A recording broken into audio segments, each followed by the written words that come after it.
ma bi na kai da hokaja ka gama min wata gaddama kana ji ina jin dole kare min kallo up and down ina gaba ɗaya ka faɗi min dole cikin kiwaye da wani kiyi ni kama wasu bin tambaya na kai ka ala nan to in ba Allah karan mata ya za a ganin da kyau to dan juya sai na juya dan juya to gani da wani kiyi ni kama da Allah faɗi min gaskiya da kai kamar kullumi kullum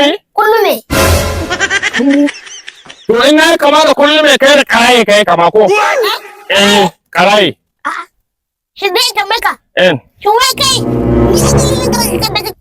da ka saffan da karki to bidiyo ne ja ke bin ce abi kaura ai 2 times ga irin alherori ne mutane sun ga kama ce min wai ba dan ja ke bin nake ba to kaga in alakan ta kai na da kihi ai suna gane cewa dan argungu nake mana wai ce suka kawo dan gebe bane cewa sun kawo ba dan kebe nake wai sojan haya nake sojan haya wai ba san tare da kamun ka kambe ba wallahi ina ga sun mance wallahi kun mance to kaga abinda haka mun yi campaign tare da kai Malam Dogo komi koran suna jana ce min wai dan Sokoto ko sun suka tsame ka ne wai su tsame ni ba su cire ni daga cikin tallafi to ƙaryar su ka san ai Alhaji AI Suru ya ce mu haɗi ma duniya da kuma jihar Kebbi baki ɗaya kwarai wannan Suru garin Suru na ƙaurana wallahi Suru ta ƙaurata mu ma garin mu na ƙaura ne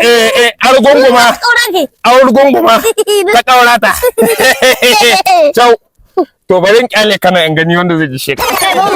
In zo na ina. Zo ka ji a. Wallahi in kana so in ji sheka cikin lalama sai ka daga yatsa biyu. Yatsa biyu? Ai kullum ina daga. Mu ma mun daga yatsa biyu. To sauke ni? Sauke ni.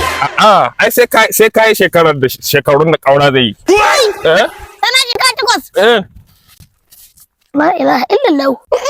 Wannan wani gaba ne ka takwas. Allah in gwada ta banyo Allah ya sa ba a kare